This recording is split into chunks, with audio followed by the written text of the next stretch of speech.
Oh god. Why were you doing an emotion? He emoted to me. I have to emote back. No, you really don't. It's a rule. Oh god. Oh wow, host. You fucking ponce. We could have taken him if we worked together. He jumps right in. Oh god! That's a crab.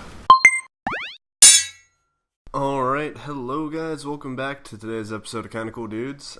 Today's episode format is going to be a little bit different, because it's just me, it's just Josh today. Tyler is still out enjoying his cruise and his cruise lifestyle. So this is just something to kind of give us a video for Monday until he gets back and we can actually record our series. So what we're going to do is change up the format a little bit. And I'm going to actually do a walkthrough for the Farron Keep area. And show the stuff that I did off camera. So that way you can kind of stay on top and know what you're doing when you go through the area and all that good stuff. So the first thing that you have to do when you get to Farron Keep is extinguish the 3 fires that are keeping the door to the next area closed. Now, the first one is actually the easiest one to miss, and embarrassingly it took me the longest time to find, because it's before you really know what you have to do in order to get the door open. It's right up these stairs. Fight off these 2 Gru here. Oh, and also with this video, I'm recording the audio after the fact because of its different format. There might be a few times that we skip ahead. No, there probably won't be. Anyway, this is the first part. Extinguish the fire here, and the gate will have a lantern light up next to it after a short cutscene. Then you know you're good to go. Circle back around and kill this guy, because he will ambush you if you do not. He'll follow you around down the stairs, and you don't want to fight him and this guy that's coming up next together. Now, I also did a whole bunch of grinding off screen, as you can probably tell from the armor set that I'm wielding and being able to do the fast roll still. So my character is currently at soul level 67, but I haven't beaten any of the bosses yet because I still want everything to be a first time experience for everyone watching the playthrough. Anyway, this guy's a pain because he's super quick, has a long reach, and is difficult to stagger. Normally I'd advise going for backstabs if you're with a quicker build. Of course, if you're a pyromancer magic build, definitely keep your distance as best as possible. If you're using a strength or quality build, and you have the vigor for it, or vitality for it, just power through, hack them to bits. Afterwards, you'll come up, be ambushed again by some more Gru, and you'll find the second little bowl of fire that you have to put out. Select it, another cutscene animation will start, and another torch will light up. After that, you'll have these 3 guys between you and the next bonfire. You can totally just run past them to get there. I've done it myself. I've seen it done. It's not particularly hard. The guy in the back only ever breathes poison fog. He doesn't attack you. But for the sake of this video and just to show off the Exile Greatsword and all of its infinite glory, I decided to kill them. The weapon art for this is fantastic for clearing out crowds. And the armor for the Fallen Knights? Yeah, the Fallen Knights armor actually has some really high poise. So it's not easy for them to knock you out of your weapon art. From there you'll actually see the door that we've been lighting the lanterns for. You can see that I've lit up all 3. But when you're at the point that we're at now, you'll only see the 2. This third one is definitely the hardest one. Oh, and in this little tower here with all the slugs and stuff, there is a bone shard that you want to get and burn to upgrade the strength of your Estus flasks. That is very important for your continued survival in this game. Okay, so this one is the most difficult. What you want to do is just keep following the fires, like you'll see me do here. Just ignore the slugs, roll past them. Rolling is definitely faster through this bog than any other method of transportation, unless there's a ring that I haven't discovered, in which case, leave me a comment, let me know what it is, because that would be a huge help for exploring the rest of the area. Now the reason this one is so difficult is because, one, this guy here. You absolutely cannot reach it without alerting him to your presence. And these guys are almost impossible to fight if you actually get into the bog, just because they're such relentless attackers and have so many modes of attack. You want to be able to maneuver yourself. The good news is that they don't have very high defense or a lot of health, so they actually go down pretty quickly. Staggering them is pretty much right out, but as long as you just keep rolling around to their back and poking them in the butt, you should be fine. Now, what makes this area extra hard is that he's not the only one, and there is a very, very, very good chance you will alert the other one to your presence while you're trying to make up these stairs. Oh, look, there he is. Yep. So he'll follow you up. If you want to, just run, extinguish it. You should be good. Start the other animation, keep the door open. If not, turn around, try to fight him, try to kill him. I get cocky, and I forget that he has the move that he can pull out of the ground and cause the area of effect damage, so I die here. But that's fine, because that was after I got to show where all the torches are.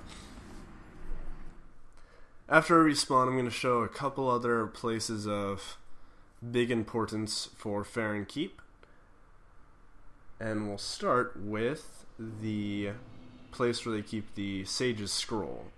Now, the scrolls are what you're going to need to give to Obek of Vinheim, so that way he can teach you new spells. This is super important if you are a magic-oriented build.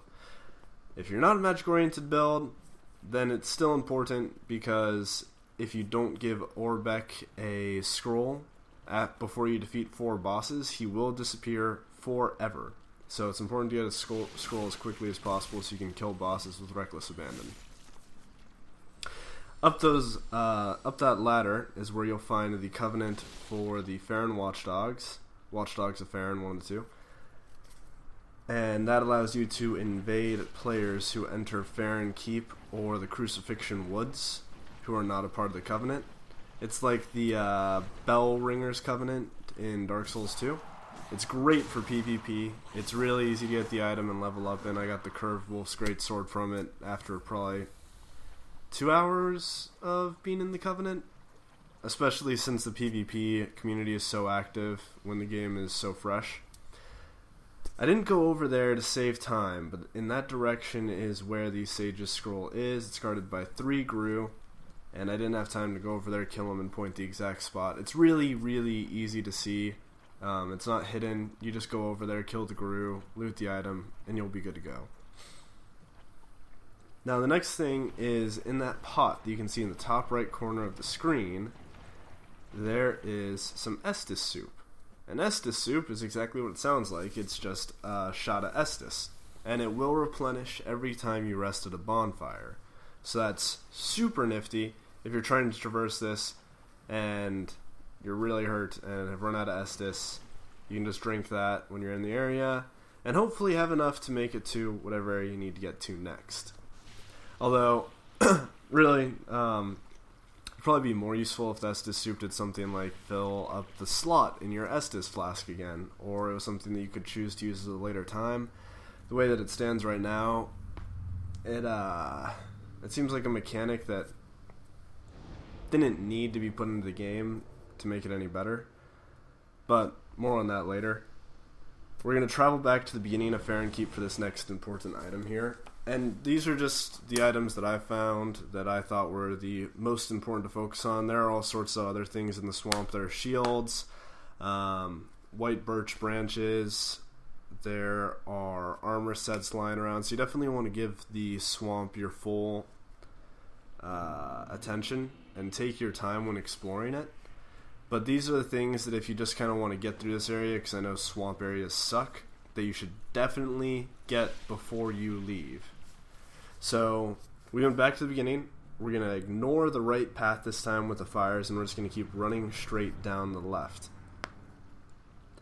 Because what we're going to find here is a Dark Wraith who is just kind of chilling by himself. He will attack you probably before you notice him the first time. Fight him, kill him, die against him, come back, however you want to do it. I'm pretty sure, I vaguely remember winning this fight, but let's go ahead and watch and find out. Oh yeah, we're good. The Exile Greatsword just has ridiculous reach. It's not slow by any means, and it has a lot of power behind it. I'm using the quality build. Oh, and that corpse, that is where you get the Sage's Coal. Sage's Coal, you give it to Andre the Blacksmith, and he'll be able to infuse your weapons with crystal and deep and fire. Dark comes later. So that's something that you definitely do not want to pass up. Even if you're not a magic build, being able to get a fire build for the swamp, or a fire weapon for the swamp, is tremendously helpful, because almost every enemy here is weak to fire. So if you're struggling, pimp out your weapon with fire, come back, try it again. Finally, very last thing that we're going to do is actually a little bit past where we were before. So go back to the Keep Ruins. Oh, and what I was saying earlier, the Exile Greatsword. Right now I have a C in Dex and Strength. I have 24 Strength and 30 Dex. And my Exile Greatsword has an attack of 387, and it's only +3. So it's definitely a really good starting weapon, especially since it can still be buffed even after all that is said and done. So if I need to, I can apply fire, I can apply lightning, I can apply poison to it. The only downside to it is that it doesn't have any built-in status effects like the Uchikatana does that I've been using. So it doesn't cause the bleed buildup, which is really helpful as a deterrent in PvP. But for PvE, I strongly recommend it. It's just a really heavy sword, so you'll have to make sure you can maintain the weight.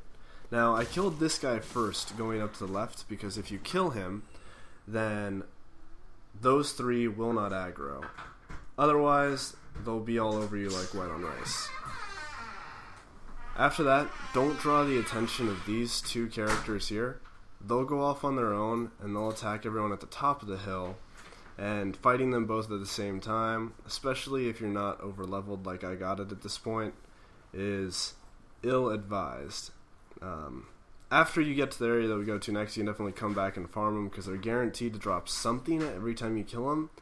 But most of the time it's just going to be cracked red eye orbs. You can still get their full armor set by killing them repeatedly here. Afterwards, go into this, light the bonfire, and you'll run down this hallway where you'll find 3 grooves, all of them who will have their backs facing you. So they'll be really, really easy to pick off, as long as you actually successfully get the drop on them, like I do here. Now, if this is your first time coming down this hallway, then after these 3 grooves, in that corner in the back there will normally be a giant crystal lizard. So, be prepared for that. He's asleep when you encounter him. He won't aggro right off the bat. Unlock this door to get through here to the Road of Sacrifices. After you do that, if you just run to the Dark Knight, this guy here will notice you, come up behind you, and attack you. So it's always good to come out here and deal with him first. After you deal with him, if you haven't already done this, if you saw this guy earlier and decided you didn't want to fight him because you were too far from a bonfire, now you're really close, and you can take him on. In the interest of time, I thought that I was going to avoid him during this recording session, so I just ran around the back here in order to show you where to get the sellsword set, which is on that corpse there. But then I heard him following me, and he normally doesn't do that if you go up to the right, so maybe my advice would just be don't run, and you won't aggro him. I decided to come over here and just show where the Farron coal is. It's on that corpse. And then I thought about running away from him and not fighting him, just getting into a bonfire. But then I thought that it would be a good way to end the video. So I turned around. I actually, while I was farming, killed the Black Knight more than 60 times in order to get his full armor set. So I do have the full Black Knight armor set. The only thing is I can't equip it with the Exile Greatsword, because it's too heavy. Maybe someday. So after that, got the Black Knight armor, and that's really the most important things you need to know when you get into Farron Keep, and the items that you absolutely cannot miss while you are there, and how to get through the door, and I think that pretty much covers it. Like I said, tomorrow we'll be back to our usual format. If you enjoyed this walkthrough, let us know. If not, then also let us know. In the meantime, we'll see you all in the next episode of Kinda Cool Dudes. Bye.